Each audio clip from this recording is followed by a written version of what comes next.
Hi, welcome to Florida State Community Corrections Leaders Conference for the Private Grant Program. My name is Helene Zentner, and I am the field representative for the Corrections Planning and Grants Program Division here at Florida State Community Corrections, or BSCC for short. So today, I want to welcome you all out on the internet and all those who are here in Sacramento to come in to review the request for proposals. And to ask any questions that you may have about either the BSCC, the grant proposal process, the RFP, and any grant management questions you may have. You can find the request for proposals on our homepage, as well as a copy of this PowerPoint. And yeah, I'd like to welcome everyone. I believe I did the housekeeping house for everyone. Doctors are going to have a lot of code on the door for everybody else. So for probably about an hour, maybe an hour and 20 minutes. I do have some other individuals from the BSCC in the room that I'd like to introduce.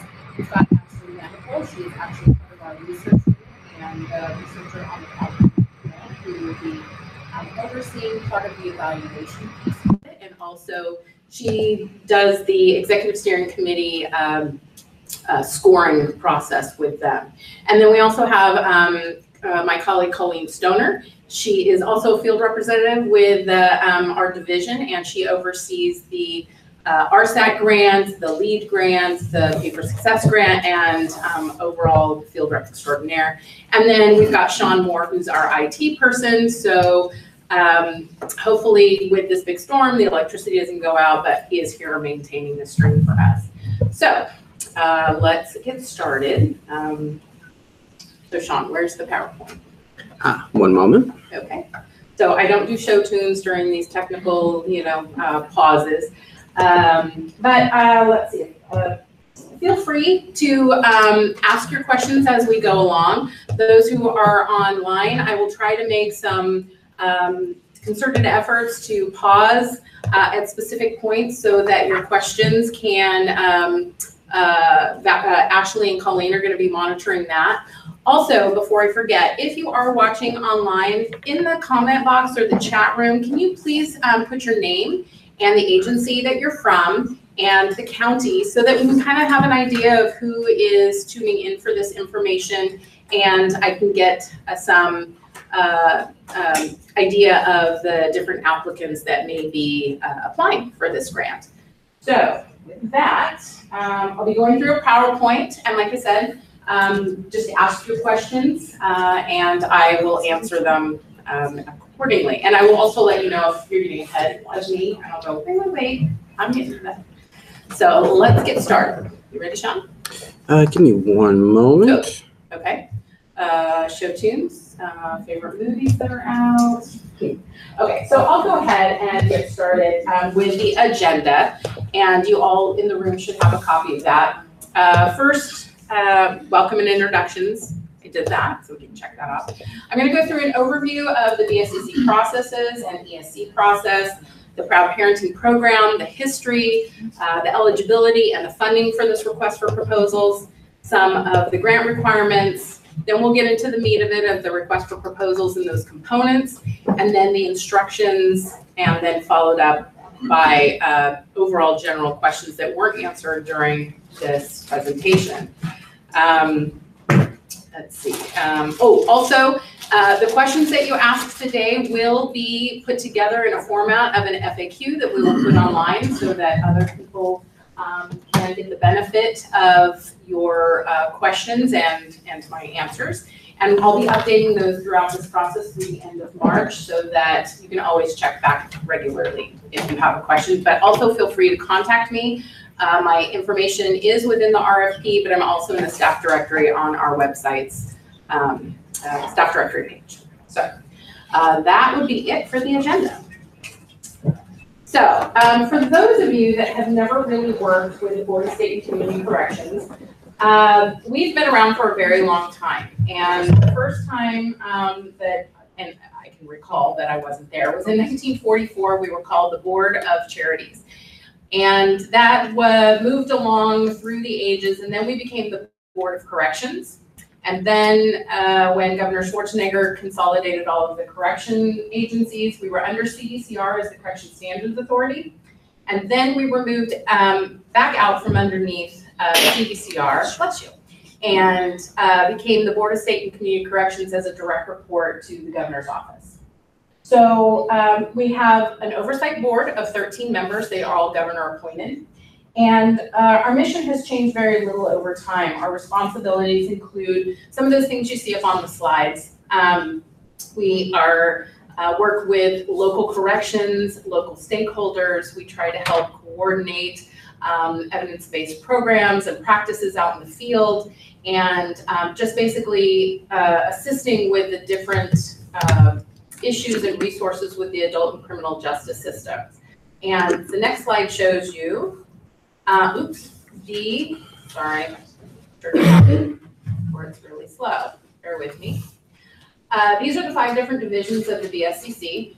We have the FSO division, which if you're in probation or sheriff, you have seen our folks out there doing inspections. They do compliance monitoring for the federal Title II JJDPA, and they also oversee the regulations of Title 15 and 24. Then we have the STC division, who does the selection and training for standards for correctional officers. And then we've got our division, which is corrections planning and programs. We have both juvenile and adult grants, and those are funded through either the federal government or the state funding sources. Then our newest division is county facilities construction. Those administer the construction funding for either some of the new legislation that's come out for programming space or construction for new beds, and those types of things. Then we have our regular administrative support services, which we couldn't do our job without. Sean is one of them, as part of our, and so is Ashley as part of the research and IT support. So the process that we use for doing most of the business here at the BSCC is using an executive steering committee process. And we have used this for 20 plus years. And it has stood the test of time in being a fair, open, and transparent system for making decisions for the board. So we don't just use it in our grant-making decisions. We use it for all of our divisions for things that we need subject matter expertise on. So we use subject matter experts from around the state, sometimes out of state, when like our LEAD program needed the folks from Seattle to come down and help with that because we just didn't have the knowledge of that yet. And they serve on these committees for a brief time to do the task at hand. And so we had an ESC for the Proud Parenting Grant who met the 1st of November, the day after Halloween, and they represented a large, well, not a large, there was 5 members. It's a small grant. Some of our larger grants, like Prop 47, have had 20 some odd members sit on it. But we want to make sure that ESCs represent geographical areas, different sized counties, different races and ethnicities, and different disciplines. That way we get a well-balanced discussion, and then those final discussion points from an issue paper that of all the things that need to go into an RFP get decided, and that's the work you see before you is the RFP. And I kind of went through this. The role of the ESC is to supply support for the overall grant program. That does change 99% of the time. We'll have a new ESC if we have a new funding stream or a new type of grant because times change and subject matter expertise changes. They set the rating factors and the rating criteria, which you see in the RFP, because they are the ones that are going to read and rate these proposals. So then they come together, and then there's another slide that kind of talks more about the process, but they will come together and they will talk about their scores, and they will produce a document, a ranked list of funding recommendations that will go before our board. And then those would be the awards for the new Proud Parenting Grant. The goal of this whole process is to select the most meritorious proposals, and we hope over these last 20 plus years that applicants find that it is fair and equitable, that we use a a process that has stood up to any kind of challenge because of the transparency and the way that the measurement of the factors and criteria are put before you. So we're hoping that that holds true for the Proud Parenting Grant. So as part of the process, we had to go to our board to ask permission to use this process and to select a chair. And our chair is always a board member, and this one happened to be Chief Ortola from Nevada County Probation Chief. And I think if I haven't mentioned it yet, the ESC list is, I believe, in your RFP. So those are the members of the ESC that put together this RFP and will be the readers and raters. So they did the RFP development, and they made sure that we were on task to make this process still transparent and fair and equitable for all the eligible applicants. So these are kind of the steps, and they'll just go through real fast. They met, we released the RFP to the field once the board has approved it. Then you all get to go out and write the response to the RFP and submit that to us. It's reviewed in-house by me and staff to make sure that it has met all the technical compliance, and we'll get to that in a little bit, what that means. They meet for rater training. Our research department brings them together. They go through examples of proposals, and we go through an entire scoring process so they know what to expect and they know how to use the scoring guides. And then the proposals go out to the ESC, and they read and rate them for a short period of time. Then they turn in our scores. Our research people put those into a computation and come out with the draft scores. Then the ESC meets again to discuss their scores and any outliers or significant variances that might occur between raters. Sometimes that happens when there's different disciplines and you just don't have all the information, and then you can kind of discuss, well, yes, that was there, this is what it meant, and someone can go, aha. They have the ability to change their scores or to leave them exactly the same. It is not based on a consensus. It is truly more of an educational discussion format. And during that time, they do not see any of the scores and the rankings. That is completely blind. So when that meeting is all done, Ashley will pull up the final ranked scores, and they will make those recommendations through me as on their behalf to our BSCC board, and that goes in June. And then shortly after that, then we will start the contract process. There we go. Okay, so here is the request for proposal background. Elaine, would you like to know who's called in? I would. Thank you, Colleen. For those folks at home? Yes. So who has thanks, Ashley. Lorna Gilbert with San Benito County Office of Education. We have Lucas Homdas with San Joaquin County Office of Education. Monica Uriarte, Alameda County Probation Department. Sorry if I messed up anyone's names. Becky Lai with Youth Employment Partnership in Oakland. Francisco Martinez, who's out of Long Beach, based on a nonprofit Centro Community Hispanic Association, or Centro CHA Inc. And then Joanne Lichtenberg with Focus Forward in Fresno. Great, thanks. Thank you all for tuning in, and please make sure if you do have any questions that you put them in the chat room so that my colleagues can let me know and we can address those questions in a timely manner for you. Same thing with the folks in the room. Just stop me. I tend to kind of just go with things. So just raise your hand, flag me down. So the Proud Parenting program has actually been around for a couple decades. It started in 1997 as the Young Men as Fathers programs underneath the CJJ. And back then it was called the California Youth Authority. And it was funded at about $3 million. And over the years, it has slowly declined in the funding stream. And over the last probably 10 years, it has been at $835,000 historically in the California state budget. And these are state general funds. The intent and the goal have changed minimally over the years, but for the most part, it's supposed to fund young parents or expectant parents who are between the ages of 14 and 25 who were involved in the criminal or juvenile justice systems or considered crossover youth with the child welfare system. And it's to help them prepare for being a young parent, provide some knowledge, and improving their attitudes about responsible parenting. It also should provide them some necessary life skills that they may not have gotten when they were growing up, and be able to not only care for their children, but to care for themselves as young adults now. So the eligibility. This year, I am very happy to say that the eligibility for this grant program is actually more open than it has been in the last 2 rounds. It is now open to county probation departments to apply directly and be the lead agency, the county offices of education, and nonprofit community-based organizations in the state of California. So I'm very happy to say that now it's a broader field, and as we get more into the RFP, we'll see how the collaboration between these different departments and stakeholders locally will play into it.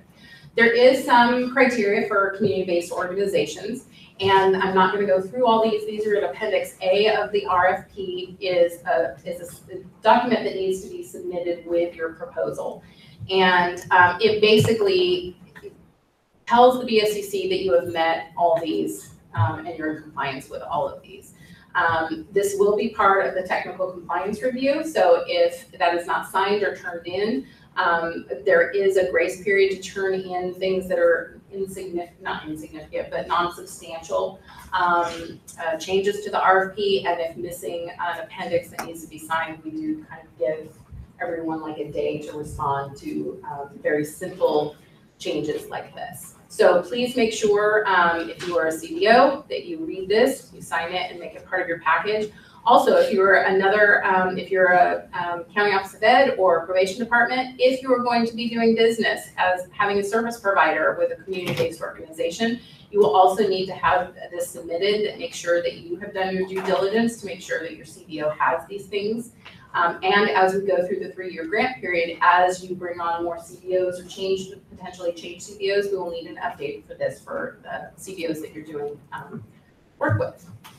So letter of intent, and you may be asking me why? This is a small grant, why would we need a letter of intent? Well, for the first time in a decade, we have, like I said, an open eligibility. So we really don't know how many people are going to apply. Probation departments, we know there's 58. But there are hundreds and hundreds of CBOs across California, and this will help us gauge the reading and rating process for the ESC. You can imagine if we have 10 submittals, it's completely different than if we had 110. There's only 5 readers and raters. So we have to adjust accordingly. And if you submit a letter of intent, you are not required to apply. And if you don't submit a letter of intent, you can certainly apply. There's no penalty either way. This really is just helping me. Help me out by letting me know you're out there and you're going to apply. And these, if you're going to submit them, if you can submit them by March 9th, that would be great. Gives us some planning time. The grant period is a 3 full-year grant period. So it will start this June with the board's approval and go through, or July 1, sorry, and go through June 30th of 2021. Now I do have to mention that each of the additional funding years are determined on whether or not the money is in the state budget. So we get it in the state budget, we roll it immediately out. It has been going on for 20 years. I'm going to knock on some wood here. It will continue for another 20. So just know that the years 2 and 3 are contingent on that funding, but also on compliance with the program requirement or the compliance requirements of this program. There is a funding threshold. The ESC felt that they wanted more money to go out to more agencies.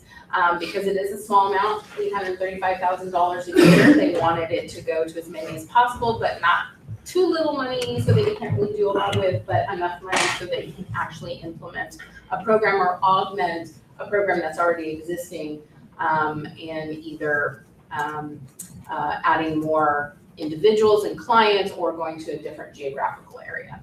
So I'd like to introduce, though not on camera, our executive officer of the BSCC just walked into the room, Katie Howard.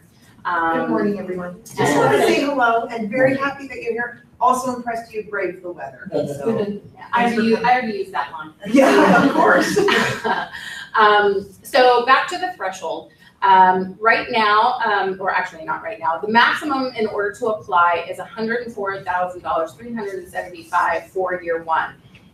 For years 2 and 3, again, the contingent on the Budget Act, but this would then be whatever you apply for in year 1 would be the maximum you would get in years 2 and then in years 3. So in totality, if you applied for $100,000, I'm gonna make the math easy, $100,000 for year 1, by the end of the grant, you would have $300,000. But you would only have them contingent as of that July 1 date. So you wouldn't have $300,000 as of this July because I'm at the $300,000 yet. Is there any questions so far online about anything that I've done or spoken about so far? No? Any questions in the room? No? Great. So let's move on. More funding information. So as part of this grant, even though it is not part of the legislation, the ESC over the past several years, and including this one, has felt that a match requirement is appropriate in order to show that the program is putting money back into the program and eventually will be able to sustain the program. This is seed money. It is only for 3 years. It is not a continual funding stream. So the match requirement for this grant is 10% of the grant funds requested.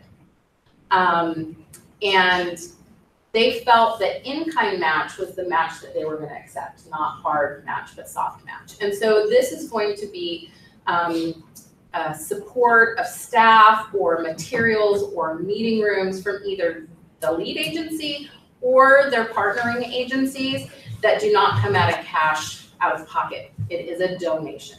So if probation, say a CBO is awarded and probation is a partnering agency, and they say, you know, we're going to give you a probation officer free of charge, that would be matched because it is not coming out of the lead agency's pocket. If and the grant's not paying for it. Same thing with if you have people who volunteer, then their time based on you know, a formula, we can figure out what that is.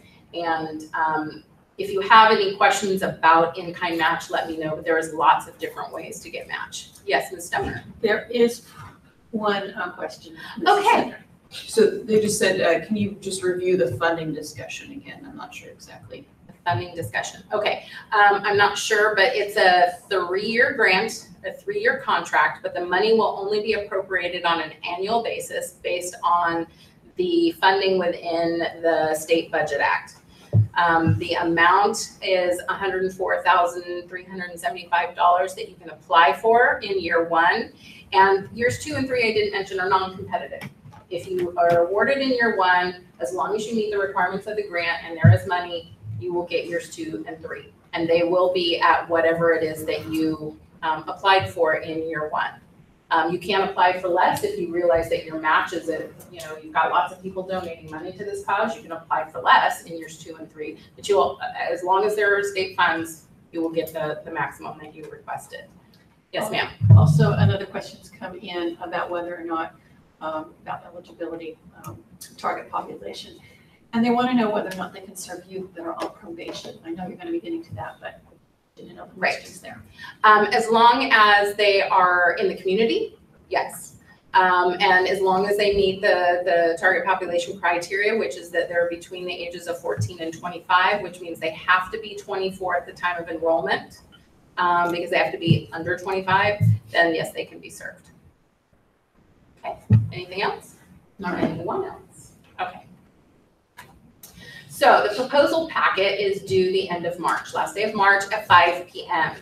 It has to be received in-house. It cannot be postmarked. So if it's postmarked the 29th, but it doesn't come in until the following Monday because something happened with the weather, it will be ineligible to be rated.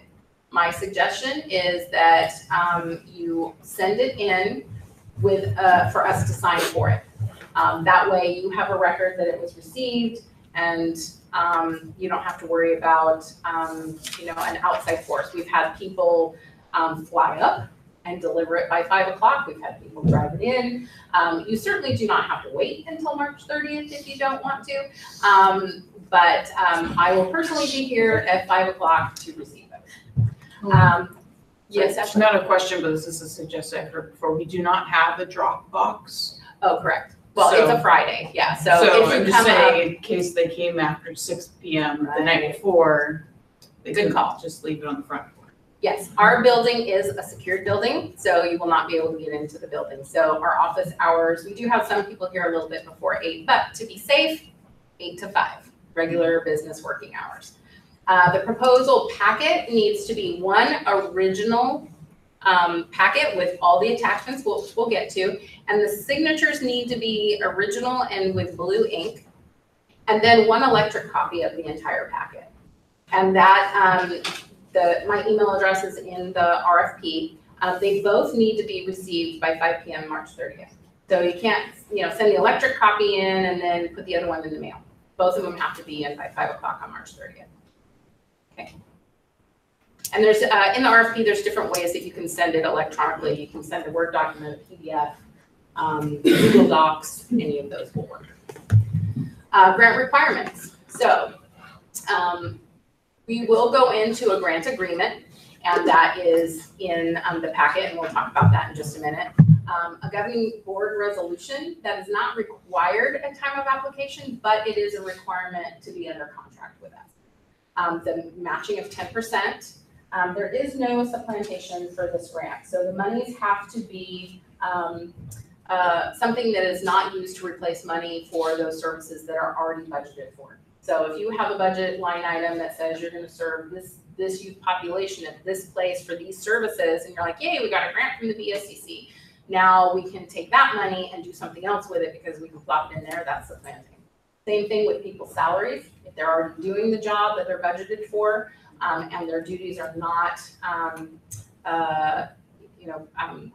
put to someone else to do, then that would be supplanting. Okay, and we have a definition in the RFP if you have any questions about that, and you can also ask me if you have something that you want to staff out before you actually submit the application. That is one of the things that we will look for when we do our monitorings. The ESC wanted to make sure that all of these services and interventions are based on data, and the strategies and practices that are being used are promising practices or evidence-based. And we have a slide coming up here for that, but it also, we give some references in Appendix J for some links to different databases. And the EBP definitions are on pages 12 to 14 in the RFP. We do have invoicing, of course, you need to get your money. All these funds are paid in arrears. So you do not get these monies up front. It is to be paid for first by the lead agency or the providers, and then once the period is over, you will get reimbursed. Invoicing periods can be either monthly or quarterly, and we will allow the awardees of these grants to make that determination. And there is, and I'm getting ahead of myself, like I said I would do, there is a grantee orientation that will occur within a month of award, so we can go over all of this, and you can learn about the supporting documentation and those kind of things for the invoices. But that is up to you whether or not you want to be reimbursed monthly or quarterly. The progress reports are quarterly, and those are listed in your RFP also. The sample is Appendix G on page 54, and that is a sample, but it is a really detailed sample of some of the things that we will be collecting. And in order to apply, because you have this information ahead of time, you need to make sure that you have the capacity to collect this data. Okay? So if you're awarded and you're like, yeah, I really can't do that, we're going to have to find a way for you to collect it, because it is going to be part of your contractual obligation to collect the data in the progress reports. And even though it's a sample, it probably won't vary a whole lot from that. Then at the end, well, actually at the beginning, there's 2 evaluation pieces.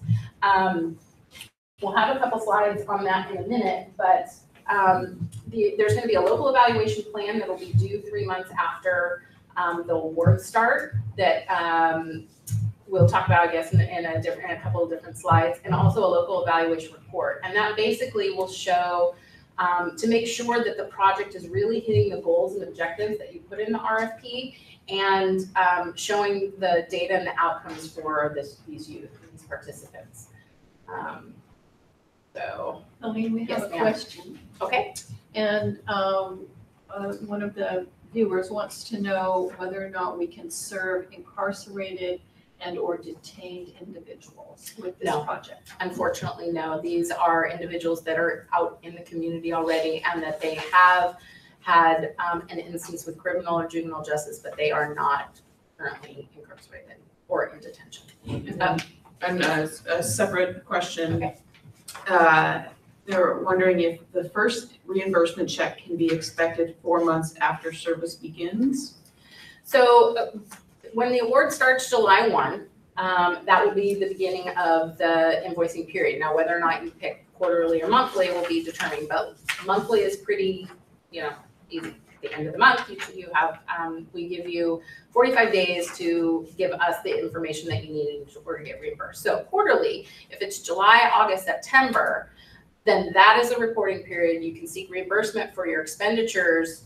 Implementation, it doesn't have to be just for service. It could be for staff, it could be implementing, it could be buying equipment that you need in order to do the services. And that you have 45 days. So that would be November 15th to submit the the invoice, and you can certainly do it sooner. And then I'll be getting into this later, but we have about a 4 to 6 week turnaround on the reimbursement schedule. Okay. Does anybody have any questions about that? It usually will be a little bit, we do all of that in-house. Sometimes it's longer depending on holidays or if there's like the Budget Act or something comes up, but we're usually about 4 weeks. Okay.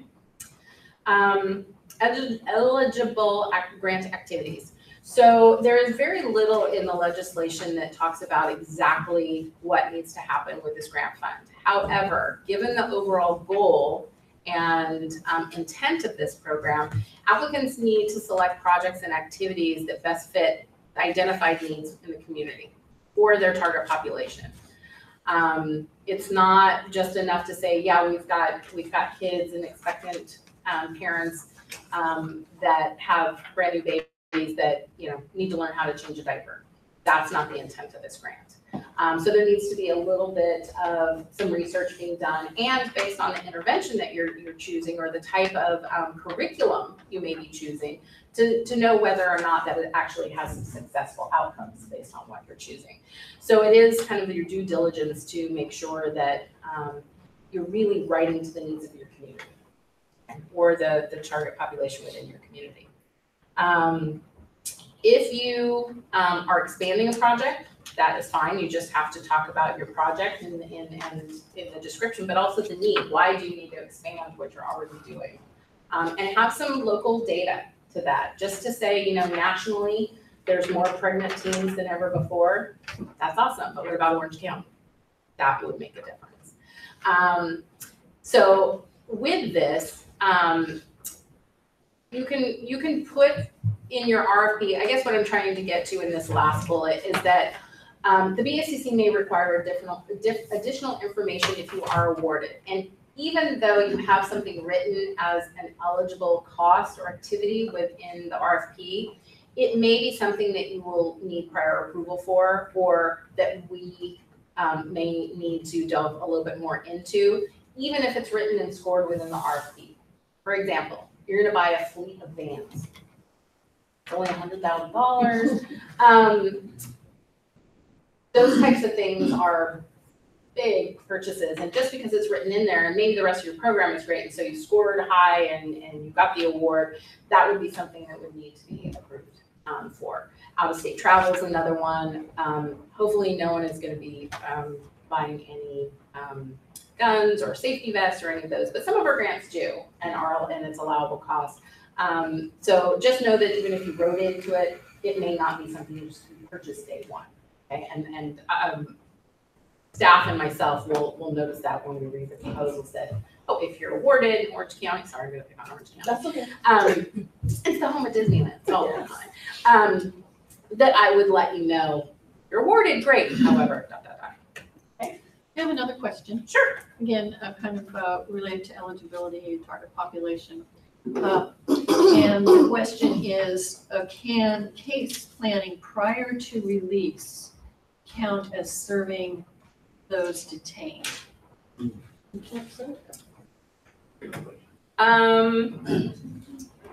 me get back to that, because I don't want to disqualify that, because they do need a plan, especially if the female themselves are pregnant within the facility. However, the intent of this is to serve those that are already in the community, already part of either working, school, and just trying to help them with education and services in the community.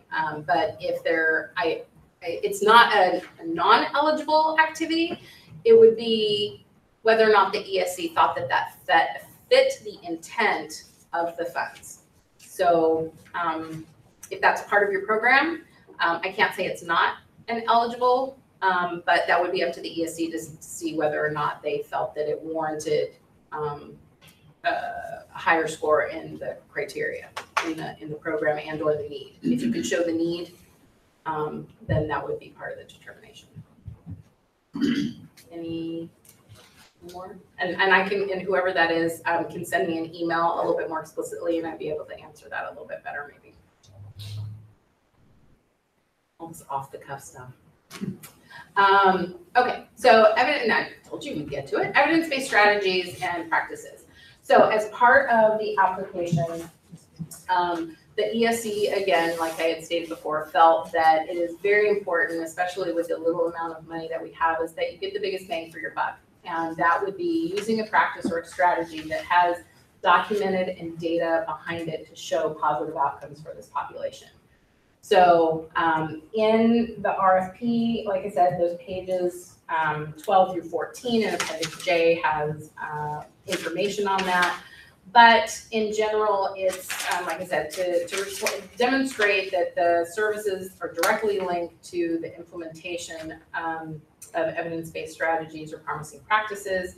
You should be able to describe the documentation, the evidence, the data that is behind that to support the approach that you're using for these youth, why it's best suited for their needs, and does it fit with the goals and objectives that you've chosen. And on a basic level,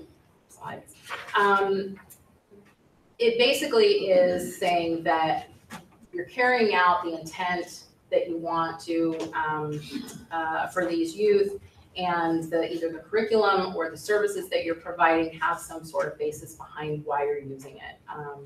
And there is, although a little bit later on I'll say there's no web links that you can really put in the document because the ESC can only read and rate what's on that document.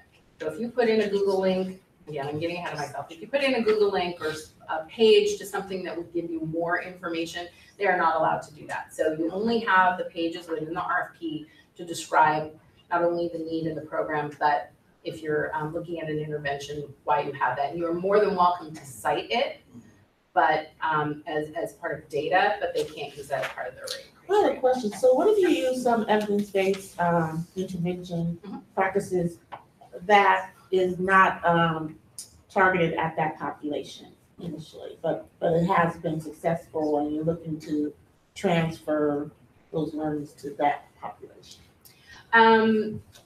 Yeah, I would describe it and show in your narrative the nexus between that intervention and the goal or outcome you want for that youth. So if in part it is so that they don't recidivate back into the juvenile or adult criminal justice system, then that would be an intervention that is part of your goal. These youth don't recidivate ever again once they've been through our program. And just making sure that it's a measurable goal or objective that you could use, again, use that nexus between that intervention. Okay. We have a couple questions. Oh, you people out there in internet land. The first question is, are the PowerPoint slides going to be online? They already are on our homepage. I was assured they were as of, 9 o'clock this morning. Okay. So hopefully they're still there. Let me know if not, and I will. We didn't see them, but we'll make sure that they are on by the end of that morning. Absolutely. And then another question about detained youth. If a youth being served by the grant becomes incarcerated for just even a short time, can they continue to be served? That would be up to the program and what your criteria is for your enrollment. So that would be part of, how your program functions. If they're just kind of on hiatus and are welcomed back into services, there are some programs that say once you're, detained that's part of our criteria of not being successful or what have you. So that would be part of your project description. And again, that would be up to the raters to determine, at that in a full holistic picture of your program. Anybody else? Any others online? Okay. So back to EVP, real quick. There are 4 different principles about effective intervention, and they are, whoops, I went too far. These are also in your RFP in the, I lost the page number, but they are in the front part of the RFP, and I can certainly provide you with more information on these principles if you like, but it's based on the risk, need, responsivity, and fidelity principles. And so basically, and I've said basically I know about 100 times, so I apologize for that, and my ums, but the risk principle is who is being served and making sure you're targeting the higher risk kids. The need principle is what programs are going to be delivered to those kids based on their risk. The responsivity is how the programs are delivered. So if you are serving a Latina and she only speaks Spanish and you deliver all the services in English, she's not going to respond very well to those services. And that's just kind of at a really low level. But you want to make sure that those interventions, those curricula are serving the needs of those individuals and how they respond to them. If someone is an audio learner or, hands-on, as, we all kind of go through this world, you respond better. And that's basically what this principle is. Fidelity is how well the programs are being delivered and how they're implemented to the design. So if it is a very strict criteria on the curriculum and you decide to kind of go rogue and talk about, movies one day, not that that's a bad thing, but it doesn't actually get to changing their behavior or changing their life quality. Yes, sir. I have a question. So is the focus of this grant more intervention-based as opposed to, because sometimes we develop prevention-based models, and I'm hearing a lot of intervention. Most of the evidence-based focus is from our agency, and so we always want to make sure that we're doing the intervention or the services that are best meeting those needs. Right. This money can go to either. You have to describe your program and again, the nexus to the need. Your need is first. Okay. And again, if it's anecdotal and you think that you have 500 kids that need the service and you really only need 5 because those 5 really stood out in your head, then you're going to have a really hard time with referrals and actually, serving that. What you're being rated on is what you need to provide. Halfway through, you cannot change up just because you don't have those youth, because you were awarded based on your program. Another program may have been awarded if you were going to kind of like a bait and switch in the middle of it just to get the award. So we will work with you if there are some challenges, especially through implementation. But if anything gets changed in these grants along the way that would significantly have changed your rating, then it will not be approved. Okay, does that answer your question? So it can be intervention, prevention, proactive. So grant requirements. There is one more question. Oh, yes. So youth can't be served while incarcerated, but can crossover youth be served while in foster care? Again, I would put that as part of your proposal, and there is no real definition of who can be served, but the intent is that these individuals are in the community. So foster kids are out in the community, they are not in detention. So I'm not gonna not say no, but this would be up to the raters to decide whether or not, like I said, holistically, that would serve your need, is because those kids in foster care are the ones that need it. Anything else? Okay. You didn't use a word that I'm not familiar with. She said crossover youth. What does that mean? Oh, youth that are in the juvenile justice system, but also foster care or wards of court instead of at home or living on their own. Would you say? Yeah. A little better definition maybe? Sometimes transitional aged youth is used but it does mean that it's whether it be kids being served out of the child welfare system or out of the 600 system, they're really all the same kids, right? So that's what they're referring to. Yeah, and one of the best parts I think about this grant is that it does make eligible those transitional age youth, goes up to the age of 25. So there's a lot of our grant programs that are either youth or adult, and those transitional age folks tend to kind of fall through on some of those. There are some grant requirements I'm going to go through really quickly because most of these would be for awardees, and we'll go through these at the grant orientation. But within about a month and a half, there'll be a grantee orientation, and any awardee, it's a mandatory meeting because that's where you're going to get all the nuts and bolts of grants management under the BSCC and what you need to do in order to run your program, this, that, and the other thing. So you do need to make sure that there's about 3 staff involved for that: your project director, your finance person, and maybe your actual service provider or your data person for the evaluation piece of it. 3 to 4. This is a smaller grant, so we could even go up to 5. But you need to set aside money in your budget for that travel. And when we get to the budget line items, I can talk a little bit more about that. Travel, most of those entities have a travel policy for government entities. So they are allowed to use their travel policies. Community-based organizations need to follow the state travel policies. And if there's specific questions on that, I can answer them later. Travel is an allowable cost for either training or a conference.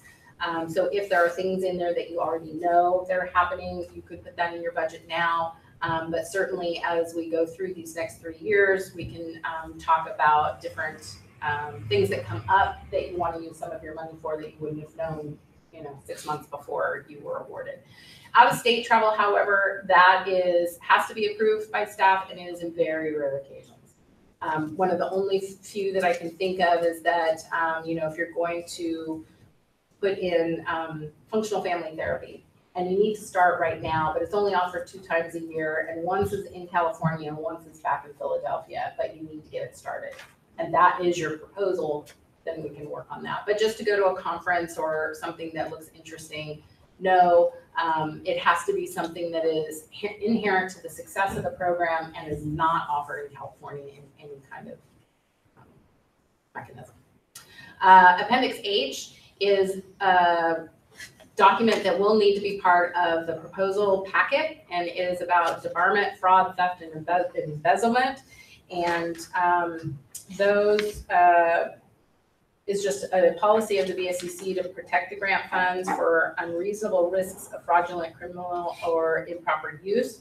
And so this will need to be signed by the signing authority and part of your packet. And it's just an assurance that all the things that are listed in there are not happening.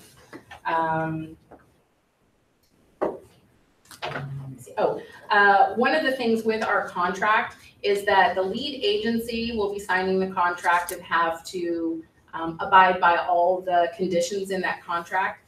Any subcontract that you all may go out to for another provider, or they're going to be receiving grant funds through you, also need to make sure they follow every single component within our grant contract. But it is up to the lead agency to make sure that they are the ones that follow up on all that. And we will be checking for that when we come out to monitor. I think that's it for that slide. Speaking of site visits and monitoring, the BSCC staff will come out and do periodic program and fiscal monitorings and provide technical assistance and training.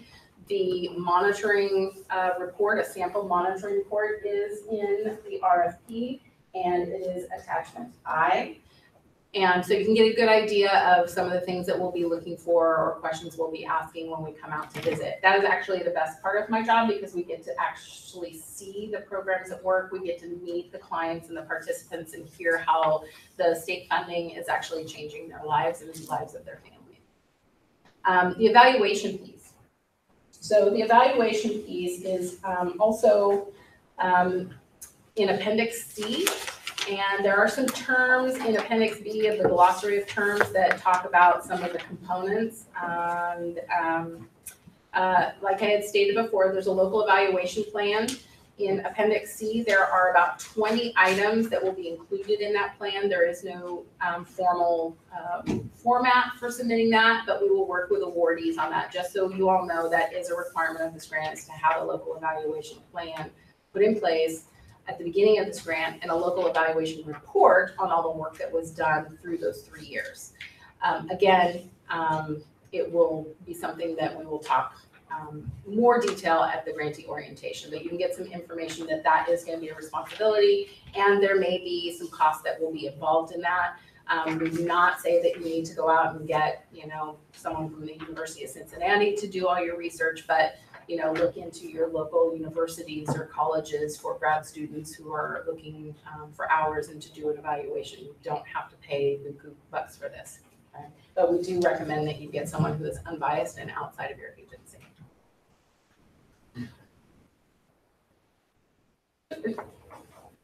Okay, here are some of the key dates. So the big one is that the application packet is not due on the 6th. It's due March 30th. So I apologize why that is up there. Something must be really happening on the 6th for me. But I will correct this and put this back out online. It is due by, and it's not by noon, and I wrote this. I have too many grants. So March 30th, 5 p.m. And I will make sure that I post this so that if anyone who downloaded this has that, it is not March 6th. I mean, April 6th, it is March 30th by 12 o'clock. The rest of the dates are all there. So we will be doing a technical compliance review, which is a review of basically the checklist. And the checklist is in your, it's the second page to the actual proposal, all the way to the back. And that's another thing that needs to be sent in with a proposal packet. My recommendation is that you live by this list when you're submitting everything, and you're looking at what I'm going to be looking at to make sure that your application can go forward to the rater. So there are page limits in here, which we'll get to. Use this as basically your Bible for submitting the application. There's one other page that I would suggest you highlight, and we'll get to that in a minute. So we will be doing some non-substantive changes that will be requested of you. So, like the example is that you forgot to send in attachment H that needs to be signed, or your abstract when it printed went to 1 page and 2 sentences, and we're going to ask you to rework that just so it's on 1 page. However, if it's something that's substantial, if like the meat of it is 14 pages and you turned in 20, that's basically reworking your whole RFP, and that will be deemed ineligible and will not go forward to the raters. But we will contact you only if there are changes that need to be made. If you don't get a call from me or an email from me for your application, that means that you passed technical compliance. But you can always email me and ask, and I would certainly be happy to let you know that that was the case. We do have our board meeting for funding approval on June 7th. That's when the recommendations of the ESC will go before our board for approval, and then the contracts will begin July 1 of this year, and that again is contingent on the Budget Act being signed by July 1. And then our grantee orientation should be in early August. We try to hold it within a month or so. We know you're all out getting your contracts ready, but that orientation would be in early August. So again, plan for funds in the budget for that. Here's a question, Helene. Sure. Is it okay to use some of the funds for incentives for young parents, such as car seats, bike chairs, baby bags, that kind of thing? Absolutely. Again, it can't just be giving them away. It has to be connected to some sort of service or some sort of intervention or curriculum for how you're also helping the parents. I mean, it could be just that, but the raters would have to decide whether or not that's the appropriate use of the funds. But absolutely, in the past, that is one of the things that it has been used for. So the RFP process, when your proposal's been submitted, I talked about the technical compliance review. There'll be a proposal evaluation process by the ESC. The ESC will make a recommendation to board, and board will approve it. Okay, so now here is what you've all been waiting for. So the rating factors and the point values. This is on page 8 of the RFP. This is what I would recommend you continue to have in front of you as you write your RFP. What it shows you is it shows all the different rating factors and the percentages of how it's going to be scored. So you can see in the percentage column, the ESC determined different sections weighted more heavily than others. So for example, the work description and work plan will be, it's kind of like in school, 35% of your grade, okay?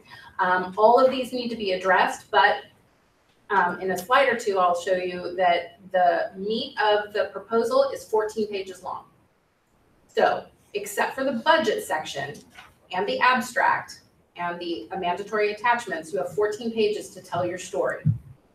And you get to decide how to spend those pages. So this is how you will be rated. It is a point range from 0 to 12 for every single one of those criteria. And then once they make that score, say it's a 7, then when they add up that criteria, it'll be weighted based on that percentage for maximum scores, which is on your far right column. So there is a maximum of 240 points if everybody was an A+ student and got the highest score for their proposal. This is a sample of the writing criteria. I would also pay attention to these within the document. There is this table within every factor, and it tells you exactly what the ESC members are looking for when they rate. So these are the things that you would want to address. Now, it's not that this is the only thing you need to address, but these are the main things that they're looking to read and rate on. So if you don't have one of those in there, potentially you could be rated lower than if you made all of them. This is just the one for project need, but like I said, within the RFP, this table exists for every single rating factor. And then here's a sample of the scoring rubric. So when I said 0 to 12, this is how it breaks down. So they will be rating based on these scores. So if you get a 5, bless you, it goes into fair. And fair basically says that you've addressed some, but not all, and it wasn't really specific, kind of lacked focus. So it was just kind of meh, fair. And they will be doing this for every single rating factor. So the scoring threshold. Your proposal, when it is scored, must meet a minimum of 156 points in order to be considered for funding. That's 65% of the total score, kind of like A, B, C, D, and F. So 65% of the score is you could be considered for funding. So if we have 50 applications and 49 of them are below this threshold, we will only have one awardee. The ESC and the board wants to make sure that we are funding the most meritorious and the most well thought out and proposals for this funding. So, like in school, you wouldn't, give money for an F student to go out and change the world. I don't know. I just came up with that analogy. It was really, So what would happen if you had, with that analogy you gave, you only had one and they only put in the 100,000? You need to write a really good, RFP orange, Cammy, so that I don't have that problem. So what would happen is that we would have to go out for RFP again. Okay, And the ESC would have to meet again, and they would have to make some determinations on whether or not it's the same or different. But yeah, we can't give out money if the scoring threshold is low. And just making sure I understand. So you're saying 100,000 for the maximum, $800,000 is so you're looking probably for roughly 8 proposals. I didn't say there'd be math here, but thank you for doing the math. Yes, the ESC wanted at a maximum to be able to fund, everybody asked for the maximum 8 proposals. Now, if people ask for half the amount because say they've got a small community and it would only take them $50,000 to really serve the 10 kids that they have, then maybe we'll have 9. But as we get to the budget, you're going to write to your program. The graders are going to be able to see if you ask for $100,000 and really all you're doing is, buying some car seats and having them do a 2-day weekend class, and there's only 6 participants. There's no nexus between your need and the money you're asking for. So that would be rated upon. So you basically want to work backwards. Don't use the full amount because that is part of their rating criteria, is to see whether or not it matches. Okay. So, yes. And I'm assuming you want to spread that out geographically around the state. Ideally, not necessarily. No, it's based on the highest awards. It could all come from Orange County. Yeah, so there are no set-asides. So there are no set-asides for small, medium, and large counties, and there are no set-asides for geographical Northern Bay area. With this pot of money, really, they thought about it, and that was part of their discussion. And that could happen with some of our bigger grants like JAG or Prop 47, things like that. $800,000 that you basically would say, okay, only SoCal can apply for $100,000, only Bay Area. So, you know. Any more questions? Yes. Okay. Can the target population be youth who are currently involved or who previously were involved in the juvenile justice system? Yes, as long as they're not in detention at the time. They need to be services in the community. Okay, and then,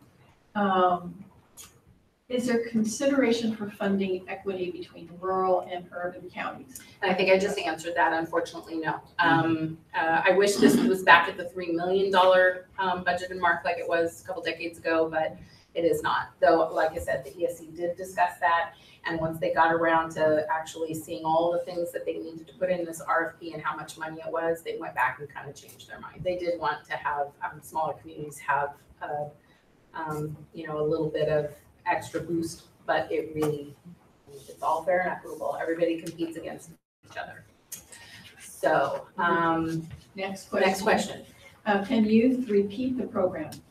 That would be up to the program design and whether or not it's, you know, what your determination of a successful participant is and the design. And then can youth within the same family household or in a relationship be part of the program? And it's up to the design. There's no exclusions on that. Any other? Yes, I do have a question. Okay. So just to make sure I have clear definition on this, if I'm looking at considered a crossover youth within the child welfare system, that means their parentals were receiving aid and they are no longer in that household and they have now crossover and they're now receiving aid. Is that our crossover? Could be. It just means that they've been touched by both systems and they're, you know, potentially out on their own, but they have been in one of those two systems. Either or. Either or. Okay. Yeah, it doesn't have to be both. Okay. It's just someone who's been touched by juvenile or adult justice and or the child welfare or foster care system. Okay. And we are, Can you discuss, quote, project collaboration, end quote, section a bit more? Can you provide examples of what this collaborative effort has looked like for past grantees? sure. I think I talk about it in a couple of slides from now, but the collaboration piece, if you probably noticed that the weighting of that piece was probably higher than the other factors. And that is because the ESC truly believes that the youth to be served for this really do need to take a holistic approach. We've heard of wraparound, where everybody has a piece of the pie. It's that this really is a community coming together for these youth, and that they have multiple resources in multiple places to get those resources. Now, what that looks like in your proposal, that is up to you. The collaboration is weighted fairly significantly, and part of the letters of commitment, which are number 7 on your screen right now, is their way of looking at that collaboration and who you have partners in your community. Again, this is not seed money where you're just going to give it due for 3 years. You have to have the buy-in of different partners in your community in order to continue this work for when the funding runs out, because the youth won't go away. Go away sometimes, but the youth will always be in our communities, and unfortunately, there will always be really young parents or expectant parents out there that need these services and the education. Okay. Any more questions before I go on? So, other than maybe an example of collaborative effort? Collaborative efforts. The probation department is the lead agency because they're the ones that are referring the kids to a certain provider, and that provider is getting part of the grant funding, but there's another provider they work with that is supplying some of the match, and they do 2 different types of services for the kids. Maybe one is education, health education, so a nurse family practitioner, probation, and a service provider in the community that helps them with the resources there. That would be a type of collaboration that we've had in the past. So real quickly, these are the 8 things that need to be in the whole package. Cover sheet, pretty self-explanatory. What I've done is at the end of the RFP is your entire packet. So it's not like you have to copy and paste things out of the body of this. It's all at the end. So hopefully that works well for y'all. When you submit it, you don't have to submit all the wonderful ramblings for this RFP at the front. It's just from that cover page back and the attachments. If it's easier for you to send it all in, that's fine. But that's just the meat of it. So the cover sheet is pretty self-explanatory. I need that to be signed by the authorizing individual. And the proposal checklist, again, that should be your Bible on everything that you've checked off as you're writing it and submitting it. And then the applicant information form. This is probably the biggest piece that gets sent back for technical review, because we're missing a phone number, we're missing the title, and that really does help us through the whole process, especially if you are an awardee. So just make sure that all your T's are crossed and your I's are dotted on that information form. Okay, so for the rest of the proposal, unless otherwise noted, all the narrative section, anytime you're going to be writing, needs to be in Arial 12-point font, 1.5 line spacing, 1-inch margins on all 4 sides, and page lengths as determined by the section. So this is pretty much global, except for the budget table. It's kind of already set up for you, and any of the attachments that are either signing off on or that you feel that you want to provide. The Arial font really doesn't work if you have a chart or a graph that you're trying to do. You would only be able to get basically 2 things on 1 page. But also know that these raters are going to have to read every single one of these proposals. So, after a while, seeing something at 6-point font, you just can't read it. And that might be part of, how they read it. They can't score you on that, but that may go into some sort of subconscious bias that, we hope not. We train them not to, but just make sure that for the attachments, you do give some consideration. I know people want to try to cram as much information into that because you only have 14 pages in the RFP, but it really doesn't do you a good service if those aren't also formatted appropriately. Already went through this piece. The abstract.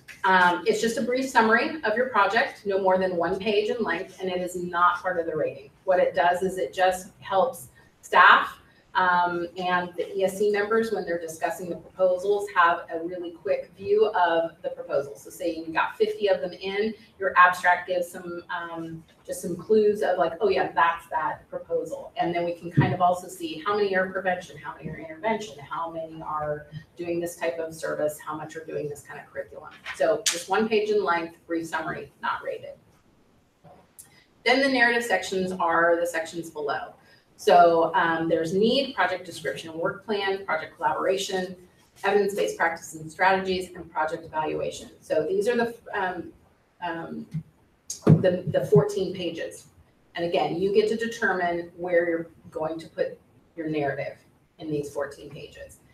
Also, again, refer back to the sheet that shows the percentages of your weighted rating within these also when you write your RFP.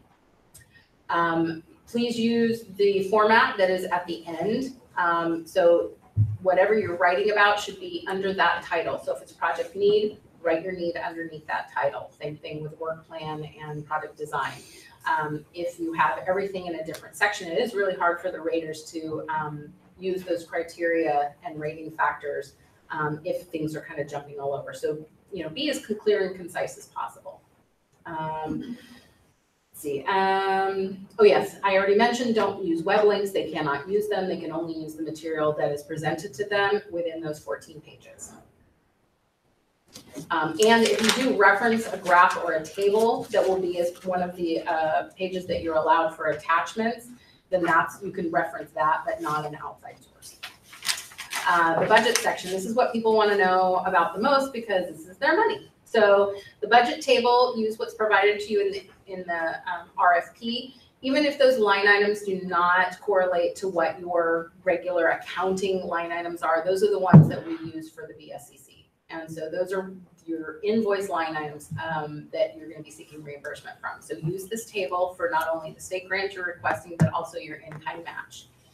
The table does not auto-calculate. Please double check your math. Fill it out very carefully and completely, only in whole numbers. So please round up. And your invoicing will also be in whole numbers. There is this budget table page does not count towards your 14 numbered page limit.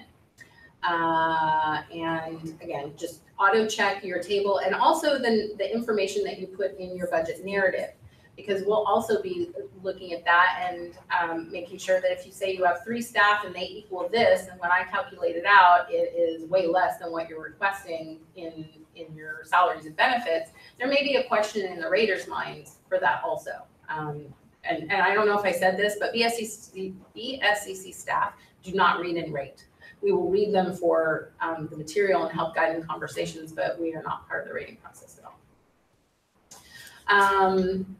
Okay, so I already kind of talked about this too. Make sure that you put your 10% in-kind match in there, and it's 10% of what you're asking in state grant funds. There's also a maximum of 5% for grant funds for indirect costs.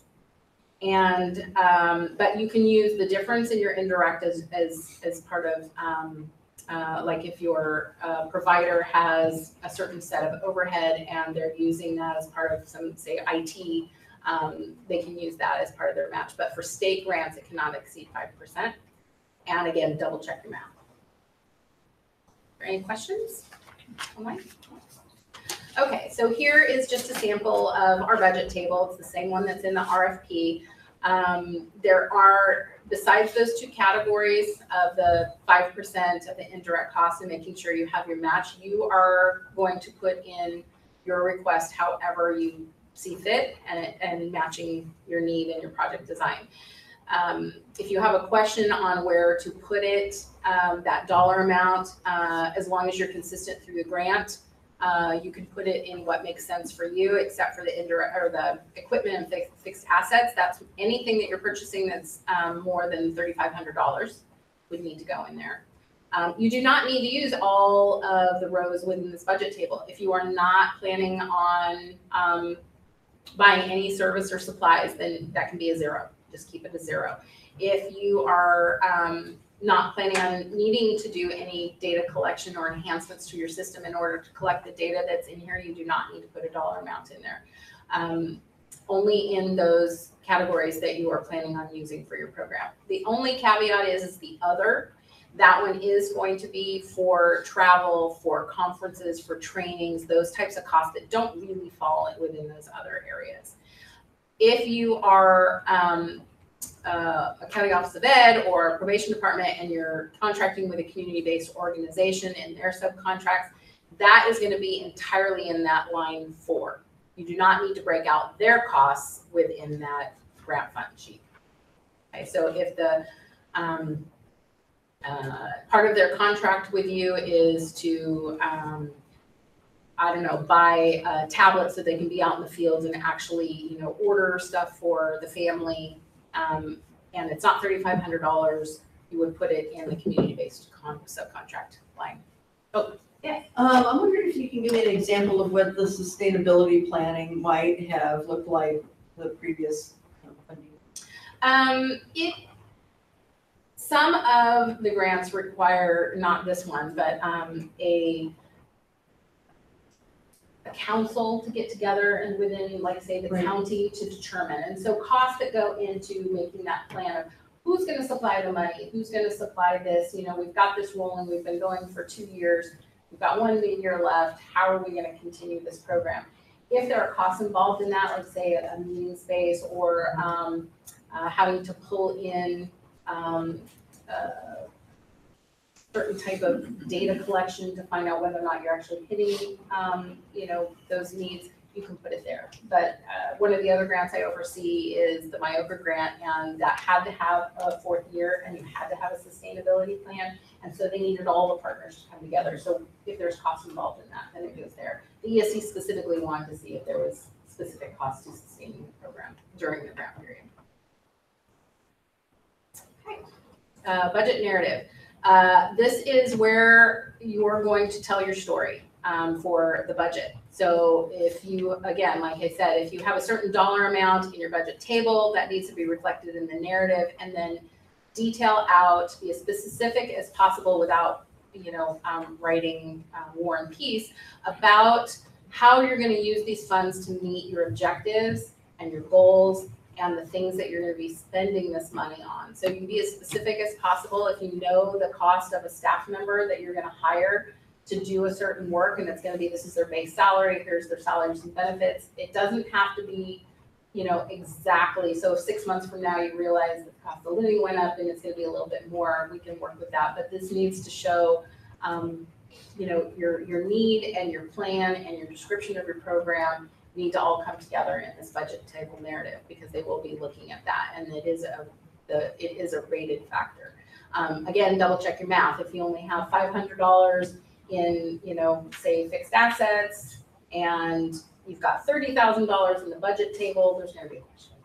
Okay, and that would not be, I would not be sending that back for clarification, because that is pretty substantial.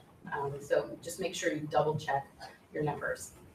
Letters of commitment. These are going to be part of your attachments, and the attachment section is a maximum of 10 pages. So the letter of commitment is kind of what we were talking about, collaboration. So you're going to have 3 partners. This is where you would have 2 additional letters, because you're submitting the RFP as the lead agency, and now you need another letter to show collaboration. It should show how they're going to actually work with you, what services they're planning on doing, why you're actually asking them as a partner in this project, and what they're going to bring to the table, whether or not it's resources, whether or not it's services, whether or not they're going to be matched, whether or not they're going to be grant funded.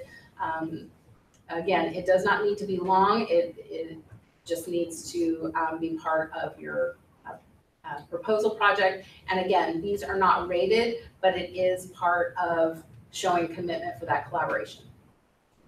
Yes, ma'am. And it's not restricted to those who are going to be partners with funding. Yep. Right, it may just be collaborative agencies that we work with on a regular basis who will be providing supportive services. Correct.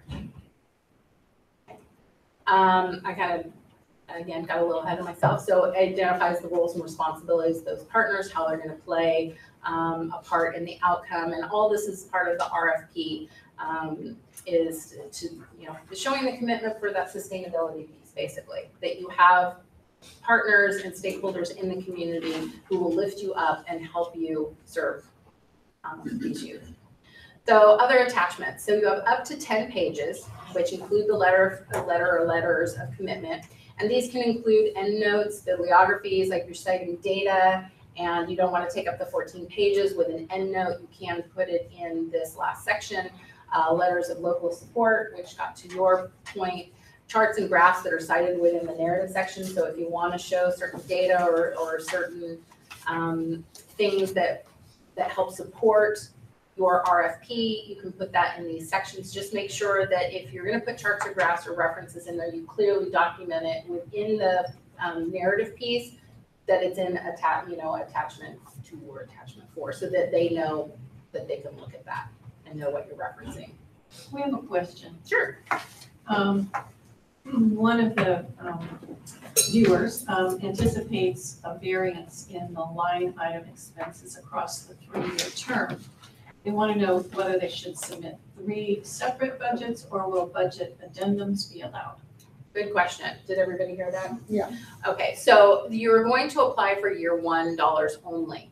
When we get the next appropriation, there will be another budget table that will go out to you, and you can then modify your budget that would include the additional numbers. So it does not have to be what you apply for in year 1 is static through the 3 years. We realize that, different costs will change during implementation, then doing business as usual, and maybe even, during a ramp up. So during the process, and I didn't mention this either, is that even though you submit a budget table, as we go through this grant cycle, we do budget modifications, and that's exactly what they're asking about, is that you have some salary savings because, you couldn't hire that person in the first 3 months, so you have some salary savings. You want to put that back into, the CBO contract so that they can serve 5 more kids. Or you realize that a partner is going to give you a staff person you didn't think you were going to get. So now you can move that money for that staff out of grant funds because they're matching it, and you can put it in, a conference or, whatever you deem necessary. Anything else? Okay, so the signed appendices.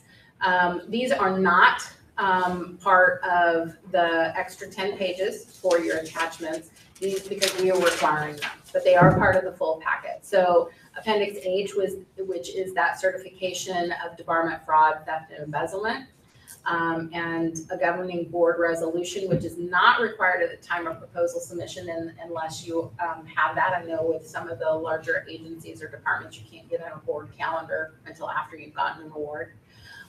Also, the criteria for non-governmental organizations, all community-based organizations need to submit that. It's Appendix A, but also those applicants that are going to be subcontracting with a CBO needs to also turn that in. So if a probation department automatically knows they're going to be using, River City Child's Home, then they need to turn in Appendix A on behalf of that CBO to make sure all that criteria has been met to receive the grant funds as a subcontractor.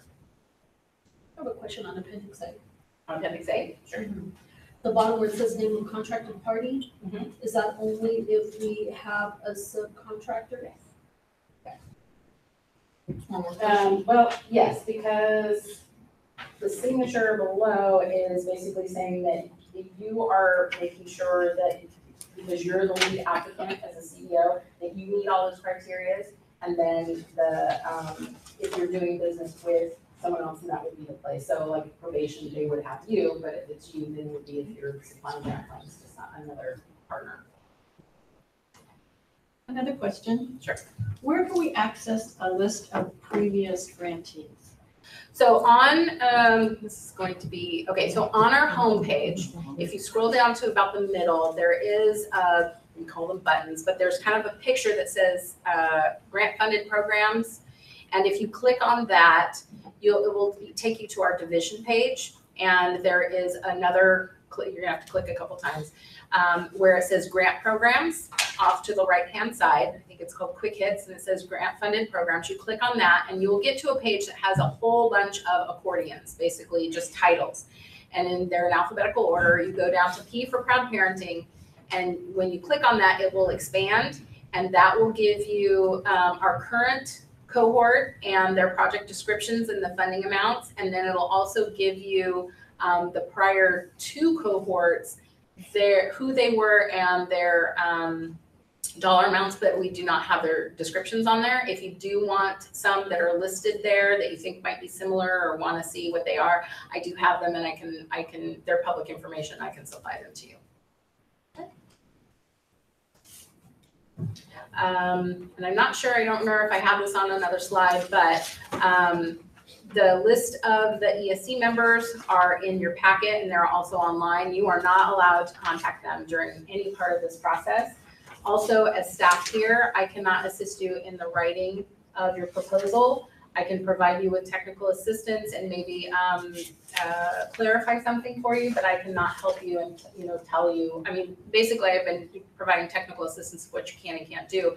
Really, the only thing is serving in kids in detention and incarcerated youth. Anything else, you have to describe your program to the raters. Okay, so for submittal, we kind of went through this in the very beginning, but we need 2 different packets. One that is submitted as a hard copy with an original signature, and one electronic copy of the entire packet. And here I got the date right and the time. So it is March 30th by 5 p.m. Both sets need to be in by that date and time. Here's the address. This is also in your RFP. You can either send it attention to PPGP Grant, or you can send it attention to Helene Zettner. I believe that some of the information on our RFP has my name. Either way, they will get to me. And then the electronic copy will go to my inbox. There's my email address. Those are the acceptable formats. And again, to reiterate, both versions need to be in by that March 30th date. Any additional questions?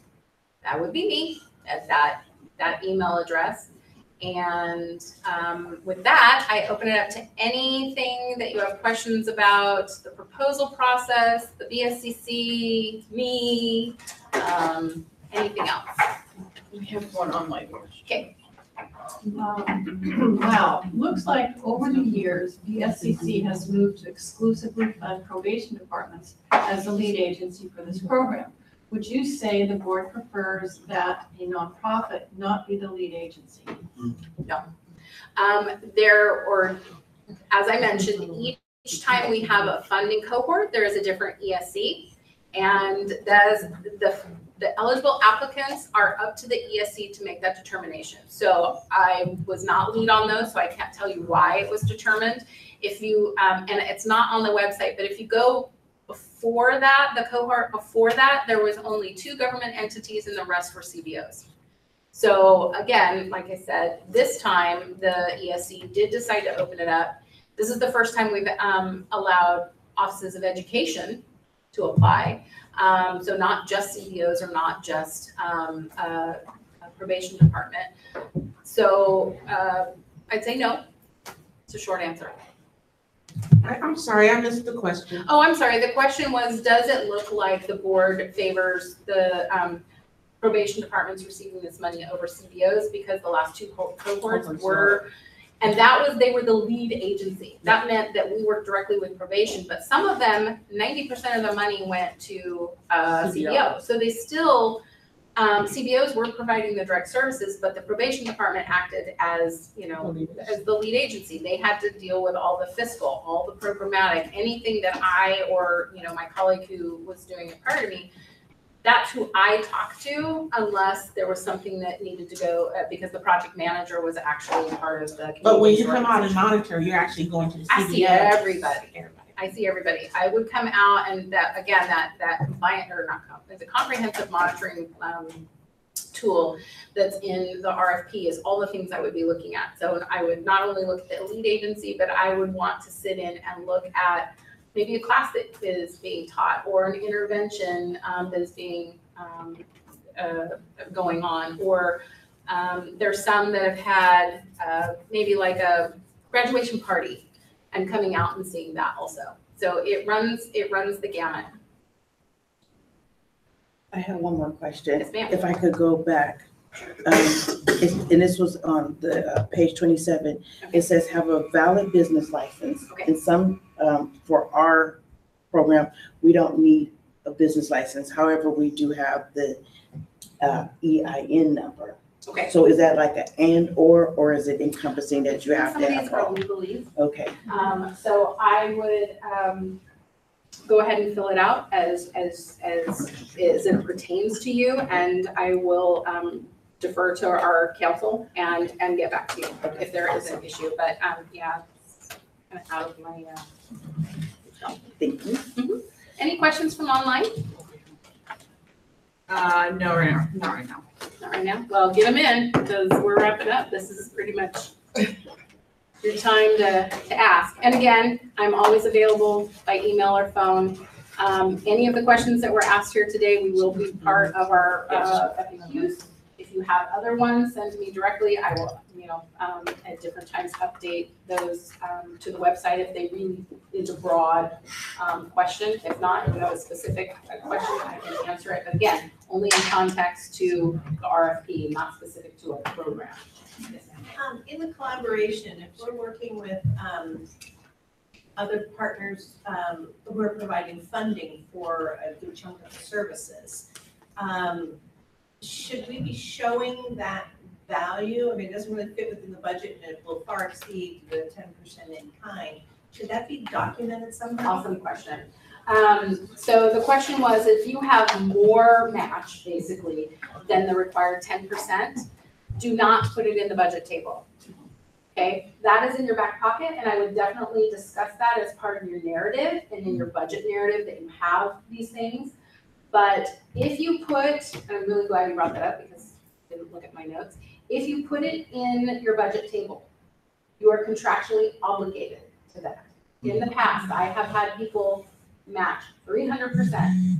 You are not being rated on your overmatch, and then you are contractually obligated. So as you go through, and you're having trouble finding this match because maybe the intent was, yeah, we do it, and something, unfortunate happened, and now you're left with meeting that match, and we will only pay based on meeting that match requirement. Now, also, you do not need to match dollar for your line items of state funds. If all your match is coming out of, say, salaries and benefits, and your grant funds are coming out of all the other ones, that's fine. We're only looking at bottom line. You do not have to dollar for dollar match. Okay. I have a question about existing organizations, CBOs. Let's say they're a smaller agency and their overall budget today is annually like $75,000. As an ESC, when you're looking at the eligibility, are you looking at their current capacity, what they've done? No, I would write to that in your RFP. I would suggest that you talk about that if you find that it's a concern, but they're only looking at whether or not, and if you describe, your organization, they can't go out online and Google and see that, but they are going to, as part of your work plan, you'll need to describe how you're going to use this and services, but that's not something that's being rated on.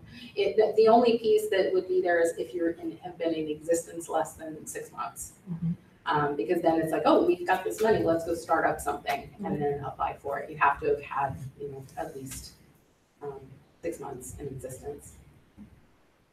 Anything else? And one other thing, so this comes out annually. No. So this comes out once every 3 years. Every 3 years. Yes, the ESC decided that it would be a 3-year grant. They could have done a 4-year, but again, it's a small amount. They want to make sure that when the 3-year comes around, they can put out another RFP or an ESC, not the same one. And so this first year is competitive. The second and third year are not competitive. You will continue to receive the money with the appropriation in the state budget. And if you're meeting the program requirements, you will get $100,000 each year for those 3 years. And then another one will come out in 3 years. It is not guaranteed money. It is just a new application process. And it may have different criteria. It will be up to the new ESC to decide. And do you allow past recipients to reapply? Yes. So our current cohort can reapply, but it cannot be for the exact program. So it's not, again, it's seed money. It's to start something new. So they can still apply, and maybe, for Alameda County, their project is in, Oakland, but they want to replicate it in another city. And so they can do that because even though it's the same projects, it's a different geographical location. Or they hit the kids that are coming out of one high school and now they want to do another. So you really have like $2.4 million a year. Yes, if you're going to do the math. Yeah, 800 times 3. Mm-hmm. Okay. All right. Well, if there's no other questions online and no others in the room, then I want to thank you all. Again, Awesome. Those who came here, braved the weather. Very clear. Oh, thank you. Thank you so much. Thank you all for making the flights and the drives, and for you who may still be online. Thank you for joining us again. Let me know if you have any questions. Make sure those letters of intent come in. And March 30th, 5 p.m. is the due date and the due time. So, yes, good luck to everyone. Thank you very much. Thank you so much. Oh, you're very welcome. Appreciate it.